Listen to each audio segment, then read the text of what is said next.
Yo les amis, c'est Kazin, j'espère que vous allez bien. Et comme tu peux le remarquer, je commence à récupérer ma voix et je t'assure que ça fait plaisir. Alors je sais pas pourquoi, j'ai eu la voix complètement aphone, j'étais complètement aphone, surtout hier. Tu l'auras remarqué, alors je suis pas encore sorti évidemment, mais ça va beaucoup mieux. J'ai plus de puissance, on va dire, dans la voix. Et du coup, je peux te produire la vidéo d'aujourd'hui et j'en suis vraiment ravi. Alors je te cache pas que j'ai un bonbon à la menthe qui me permet justement de corriger un petit peu tout ça. Et donc si tu entends, je suis désolé, voilà tout simplement. Alors, c'est pas un chewing-gum, c'est un bonbon à la menthe et j'espère que ça va bien se passer. Alors on va faire le bilan 151, c'est ce que je t'avais un petit peu promis. J'ai travaillé donc sur le fichier tableur pour, on va dire, synthétiser l'intégralité de la série, sans compter que tu le verras, j'ai rajouté les cartes X, les cartes les plus, enfin l'ultra qui tombe le plus régulièrement. Alors je te cache pas que je vais pas rester sur les deux séries là, 151 et Évolution Céleste. Tu as pu voir sur ma vidéo Évolution Céleste que j'avais mis toutes les informations de cette série là. D'ailleurs, j'ai corrigé aussi de petits trucs sur Évolution Céleste, j'ai plutôt rajouté les items scellés. Donc là aussi, comme ça me permettra de faire un point sur les items scellés. Alors je crois que sur Evo Céleste, j'ai mis l'ETB, enfin l'ETB, j'ai pas fait de distinction entre les deux ETB. La display, parce que c'est vrai que ça reste un item phare, et le booster scellé, le tripack. Je crois que je me suis, on va dire, restreint à ces items-là. Je pense que c'est ce qui est le plus intéressant pour ceux qui font des box break, mais aussi ceux qui collectionnent en scellé. Alors pour 151, la base statistique évidemment, c'est les, alors, je sais plus si c'est 1500 ou 1900 ou 1800 boosters ouverts et étudiés par le site TCG Player, mais je pense que c'est les données les plus larges que l'on ait à ce moment-là. Mais ce que je ferai aussi, c'est si je peux le compléter en intégrant d'autres données, je le ferai, ça me permettra d'affiner tout simplement l'analyse que l'on peut avoir sur cette série-là, mais je trouve que c'est plutôt réaliste. Moi, j'ai un petit recul quand même sur 151, c'est pas énorme non plus, mais j'ai dû ouvrir 150, peut-être un petit peu moins de 150 boosters, donc j'ai envie de dire, c'est pas si mal, même si évidemment c'est très insuffisant. Donc comme je t'ai dit, si j'ai les données TCG Player, je les utiliserai. Si je peux en rajouter, je vais les rajouter évidemment en faisant apparaître les moyennes. Si je rajoute 100 boosters, il faut que je moyenne avec les 1500 ou 1900 pour que ça soit cohérent. Et si j'ai pas les données, je ferai comme pour Evo Céleste. Ça veut dire que là, j'ai pu regarder une vidéo d'ouverture de 1000 boosters. Et bien c'est simple, je compte. Je fais des groupes de format d'ultra, par exemple les full art, et je regarde combien il y en a qui sont tombés sur le nombre de boosters, ce qui me fait un taux de drop. Tout simplement. J'ai rajouté pour 151 les items scellés. Je te montrerai ça évidemment au fur et à mesure de la vidéo et voir un petit peu ce que l'on peut en tirer de cette analyse. Alors évidemment, il ne faut pas prendre ça comme c'est. Il y a évidemment des erreurs, ça c'est évident, erreurs statistiques. On doit être, on va dire, au moins à plus ou moins 20%, ce qui est quand même beaucoup, mais plus et moins, ça peut être dans un sens comme dans de l'autre, sans compter que je rajoute aussi le prix d'une carte, mais là aussi, les prix des cartes fluctuent tous les jours, et d'ailleurs, si tu as vu ma vidéo de vide-grenier, j'étais même assez surpris de voir du 151 à 9h, 9h30, à des prix qui sont tous en dessous du prix de la cote, et pourtant ça a resté. Et le vide-grenier a ouvert à 6h du matin, et je sais très bien qu'il y avait des chercheurs de cartes Pokémon, et même à 10 ou 20 euros en dessous de la cote pour certaines cartes, ça ne partait pas. Moi, j'ai acheté le Charisme de Giovanni, donc la SAR numéro 204. Je l'ai eu à 13 euros. Elle était déjà proposée à 15 euros, qui est un excellent prix, même si c'est pas la folie. C'est plus une carte qui tourne aux alentours de 20 euros sur le net. Mais là, au moins, j'ai vu, elle était en état nickel. Et je l'ai eu en plus avec une petite négociation à 13 euros, ce qui est vraiment un super prix. Mais j'ai envie de te dire, toutes les cartes qui étaient vendues sur ce stand étaient intéressantes.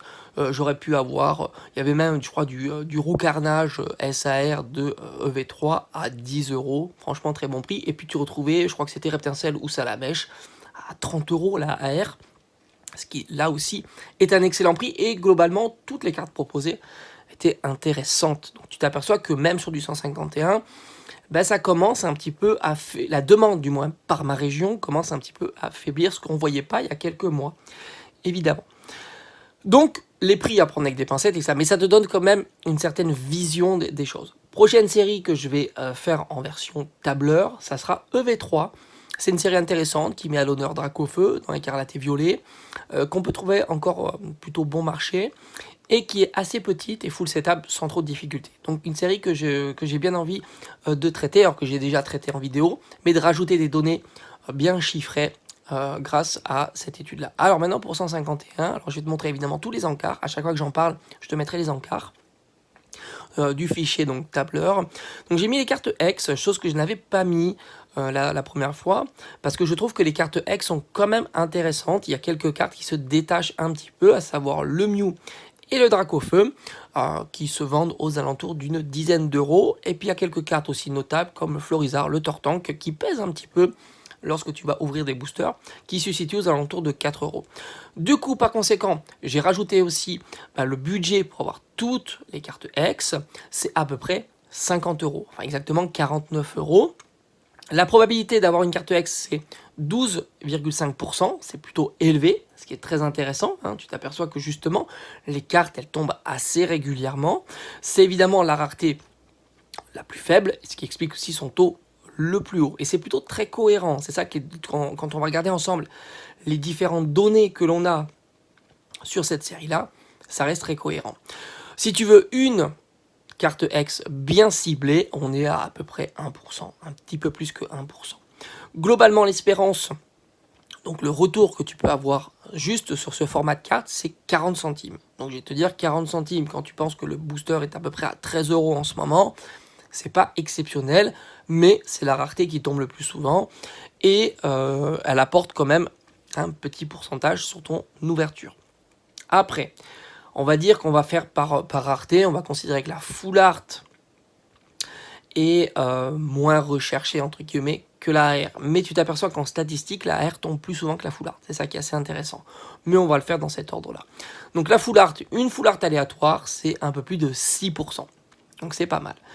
Il y a pas mal de full art très intéressantes dans cette série-là.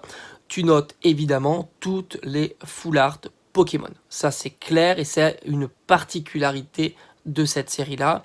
Les full art Pokémon sont toutes plutôt chères. Je crois de mémoire la moins chère c'est l'Iputo qui tourne aux alentours de 25-30 euros. Et la plus chère qui est la Dracofeu qui tourne aux alentours de 100 à 110 euros. Pardon. C'est énorme.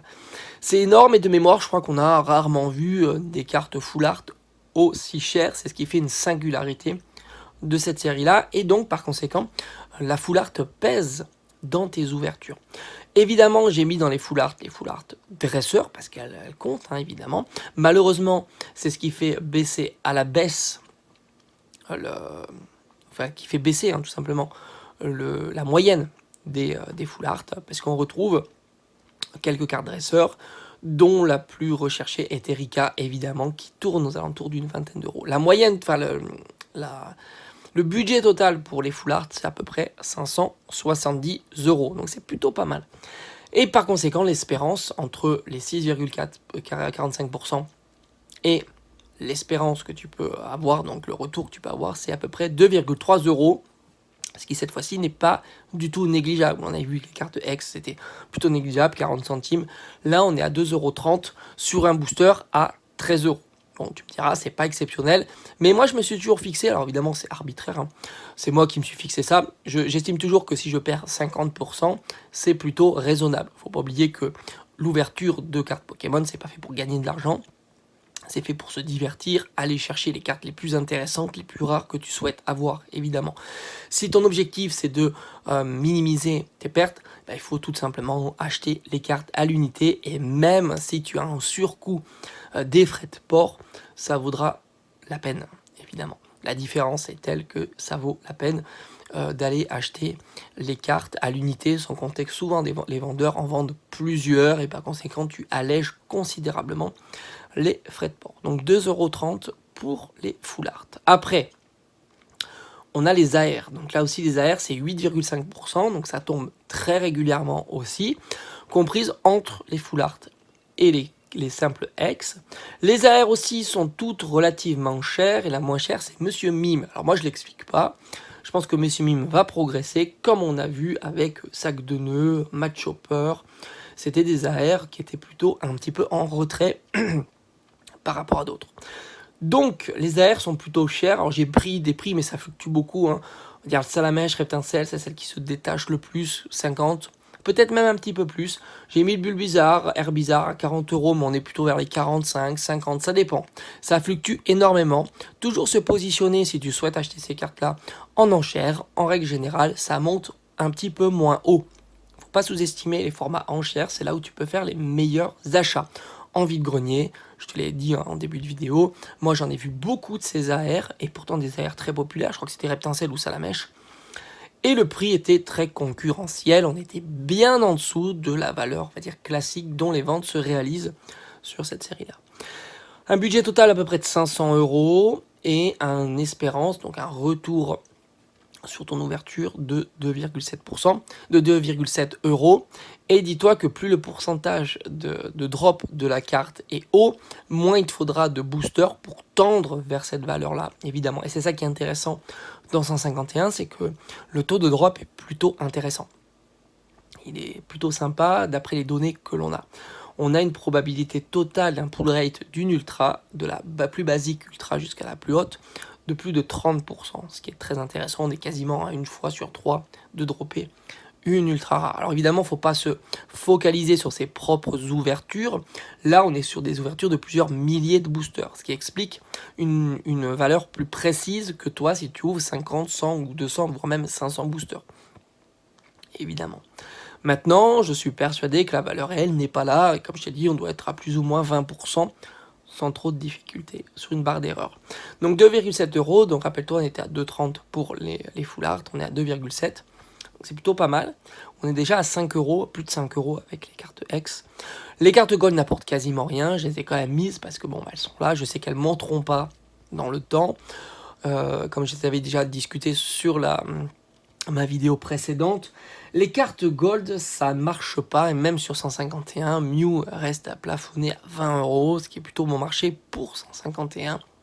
Et du coup, tu as un retour de 20 centimes, puisque les Gold tombent difficilement. On est à moins de 2% du taux de drop total sur les 3 Gold, et à savoir que tu as 2 Gold qui valent quasiment rien, on est à 5 euros, ce qui est assez fou quand même. Même sur une série très très populaire comme 151, j'ai envie de te dire, ça suffit pas. Et enfin, on va dire le Graal, bien que à prendre avec des pincettes, parce qu'elles sont pas si chères que ça. C'est un petit peu là où on se dit, il y a une petite incohérence sur cette série-là, entre les AR, les full art et les alternatives, les SAR, dont le taux de drop est 2 fois plus petit que la full art, quasiment 3 fois plus petite que la AR, et ben les prix sont pas 2 fois plus hauts. Non. Mais tu vois quand même le Dracofeu qui a plus de 180 euros à peu près. Et tu as d'autres, donc les SAR dresseurs, comme d'habitude, sont en bas de tableau, à 20 à 30 euros entre Erika et Giovanni. Qui dit bas de tableau et des cartes qui ont plus de mal à se vendre, évidemment. Là, encore une fois, je prends des prix, ça aussi, ça varie. Et c'est pas pour ça que ce prix-là, par exemple, 20 euros de Giovanni, la carte va partir dans la minute. Si ça veut, tu mettras une semaine à la vendre. C'est ça aussi le marché Pokémon. Mais toi, si tu cherches à l'acheter, grosso modo, j'ai pas trouvé meilleure affaire que 20 euros. Sachant qu'en plus, tu dois rajouter les frais de port. Et sachant que si tu veux vraiment faire une bonne affaire, tu vas plutôt aller sur les enchères. Prix total, 510 euros. Donc, tu as vu, c'est cohérent. Tu as les full art au même prix. Tu as les AR au même prix. Tu as les SAR au même prix. C'est assez homogène, même si la quantité de cartes, évidemment, n'est pas du tout la même. Je crois de mémoire, il y a un peu plus de cartes en AR qu'en full art, et il y a beaucoup moins de cartes en SAR. Donc, on récupère avec les SAR 2,3 euros, ce qui est pas mal. Donc, au final, pour résumer la série, on va résumer, je te mets évidemment toutes les informations à chaque fois. J'ai pris un prix booster ETB, donc on est à peu plus de 13 euros. Pour une ETB à 120 euros. Alors 120 euros, Ça peut être sans les frais de port. Bon, ça aussi, il faudrait le voir un petit peu en détail. Du coup, l'espérance totale, 7,85 €. Balance sur une ETB, donc tu es en perte évidemment sur l'ETB, tu perds 50 €, mais sur 120. Donc c'est pas, on est plus qu'à 50%, c'est-à-dire rappelle-toi les 50% que je t'avais dit. Donc 50%, moi j'ai envie de te dire ça vaut le coup d'ouvrir ton ETB. Et on est en pourcentage, on est à peu près à moins 40% de perte, ou alors un retour de à peu près 60%. Donc on est au-dessus des 50%, même si c'est pas exceptionnel, hein, tu l'auras compris. Et le pull rate total des ultras, en prenant la X jusqu'à la SAR, on est à un peu plus de 30%, donc ça tombe assez régulièrement. Et au final, donc, je te mettrai évidemment aussi l'information, j'ai mis un petit encart avec la cotation, le prix d'achat, la cotation, donc ETB, bundle, classeur, coffret lecteur UPC, coffret à la Kazam, tripack et mini box. Et tu t'aperçois que l'item qui a le plus progressé se situe, je crois que c'est le coffret lector, mais à prendre avec des pincettes, 50-55 €. Mais le TB aussi a bien progressé, le bundle c'est à peu près pareil aussi. Mais dans tous les cas, les deux qui sont en retard, c'est le coffret classeur et l'UPC Mew, on en a aussi discuté. Ils sont légèrement en retard. Et puis c'est vrai que le prix d'achat, l'UPC, je sais qu'il y en a qui l'ont trouvé un petit peu moins cher. Mais on l'a vu aussi beaucoup plus cher. Donc c'est aussi prendre avec des pincettes, hein, là aussi. Voilà, globalement, la série est faite. Donc ça c'est cool. Ce qui va nous permettre de suivre tout ça. Si on devait porter un regard critique un petit peu à tout ça, on se dirait que quand on voit les espérances des trois formats qui comptent le plus, la Full Art, la RAR et la SAR, où ça devrait progresser plutôt sur la SAR, puisque la probabilité de drop est plus basse, la carte est plus premium, et du coup, elle est un petit peu en retard. Donc ça devrait monter par ce biais-là. Sans compter quand le booster est à 13 €, le retour est à un peu moins de 8 €, donc on est toujours en perte. C'est-à-dire que si tu décides d'ouvrir des boosters, tu as beaucoup plus de chances de perdre que de gagner. Ça aussi, c'est un message qui est assez fort, donc ça peut monter encore le prix des cartes. Et sans compter que dans les mois à venir, on le verra ensemble, mais c'est fort possible que l'ETB continue à monter et que le booster s'installe tranquillement à 14 puis 15 €. Donc ça aussi, c'est des choses qu'on va observer. Est-ce que ça va faire continuer à progresser les cartes? C'est pas sûr. C'est pas sûr, parce que comme je t'ai dit, hein, moi j'ai vu des cartes en vide-grenier, mais c'est pas suffisant. Hein. C'est voir le terrain, c'est bien d'avoir une vision du terrain, mais il faut pas oublier que c'est local aussi. Moi je sais que par chez moi, c'est beaucoup plus tranquille que certaines régions. Ça, j'en le doute absolument pas. Même si par le passé, ça n'a pas toujours été très très tranquille, hein, je t'assure. C'était même très compliqué. Là, par chez moi, c'est plus tranquille. Mais quand tu vois que des AR très bon marché, à prix ultra correct, ne sont pas achetés dans la matinée, c'est que tu te dis quand même que la demande est affaiblie, même sur 151, qui est une série très bonne. Mais ça ne veut pas dire que la demande va faiblir sur le scellé. Bien au contraire d'ailleurs, c'est ça qui est assez intéressant, c'est que si la demande faiblit sur les cartes, c'est pour la transposer aussi sur d'autres items et d'autres secteurs de la collection Pokémon. Et c'est ce qui s'est passé avec le scellé, sans compter que tu as aussi les events. Alors à voir aussi si les events continuent à suivre sur 151, il y a toujours un engouement sur 151 qui a tendance à pousser vers le haut la série. Donc tout ça est à voir, tout ça est observé, mais au moins avec ce fichier-là, le fichier tableur, on a un visuel, et là, ça sera noté, et on le changera quand je déciderai de faire la vidéo. Est-ce qu'il y aura des changements? Est-ce qu'il n'y a pas des changements? Je le noterai, et ça sera intéressant de suivre ça avec vous. Prochaine série, EV3, je vais essayer de faire ça courant la semaine, et une fois que c'est fait, eh ben, je te présenterai évidemment toutes les données. Donc je vais essayer de faire tout le bloc écarlate et violet, puisqu'on a pas mal de données sur 8000 boosters hors série.5. Je vais le faire aussi sur Paldea, parce que c'est plutôt intéressant de le faire sur le Paldea aussi, et ainsi de suite, hein, tout simplement. Allez, je te dis à bientôt, merci encore d'avoir regardé cette vidéo, même si ma voix n'est pas encore top, tu l'auras compris, tu l'auras entendu surtout. Moi en tous les cas ça va, ça me fatigue plus maintenant. À un moment, ça me fatiguait, surtout hier où j'avais vraiment cette extinction de voix, mais là, ça va mieux. Et puis, place au vide-grenier, place au terrain, de voir un petit peu comment les cartes se vendent, hein, tout simplement, s'achètent et se vendent. Allez, je te dis à bientôt.